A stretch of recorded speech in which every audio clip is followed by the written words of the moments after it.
Isang mapagpalang araw muli sa atin mga ka-voltage, at meron naman ako panibagong customer. At bago ko nga pala i-repair ang TV na ipapa-service ni customer, ay tumingin muna ako dito sa rooftop nila. Maganda kasi ang tanawin. Bali sa third floor po kami nito ngayon, at tinitingnan ko po yung view ng Montalban, Rizal. Napakaganda po, napakaganda ng mga view. Ayan, makikita nyo naman, mahilig din magtanim si customer ng mga halaman kaya binigo ko muna yung ano niya, binidyoan ko muna. At ayan na nga po, nag-start na nga po akong ginawa ko na po ang TV ni customer.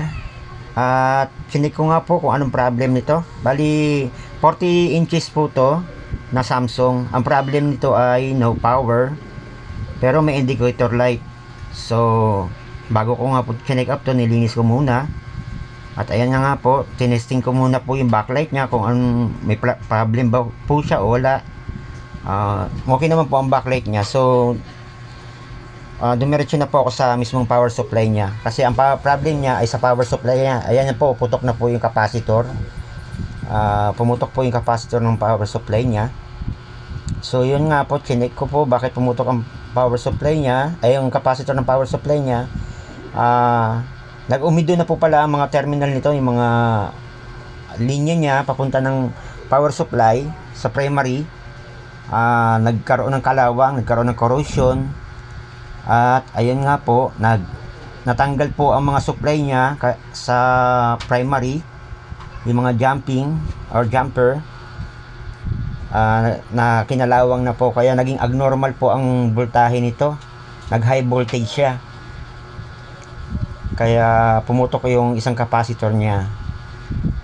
So yun nga po, chinek ko po yung kabilang capacitor niya kung may problem po ba. So okay naman po, wala naman pong problem. Tinesting ko rin po yung IC niya, yung power IC. Hindi naman po short yung power IC niya. So ang problem niya lang po talaga ay yung isang capacitor at saka yung mga kinalawang na line, jumper.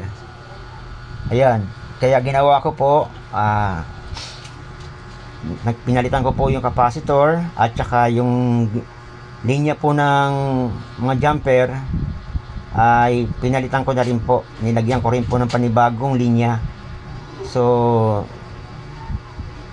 naglagay uli ako ng panibagong line ng jumper para magkaroon po ang supply doon sa may capacitor niya, sa may primary.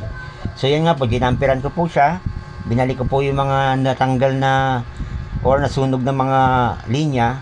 Ginamperan ko na lang po para, so wala naman pong ibang option para ma-repair siya. So jumper na lang po ako ng mga wire.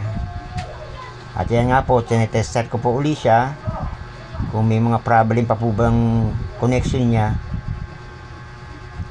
Ayan nga po yan. After naman po ng pagka-jumper ko, tinesting ko po, nag-measure po ako ng voltahe kung mayroon na po bang lalabas sa secondary niya.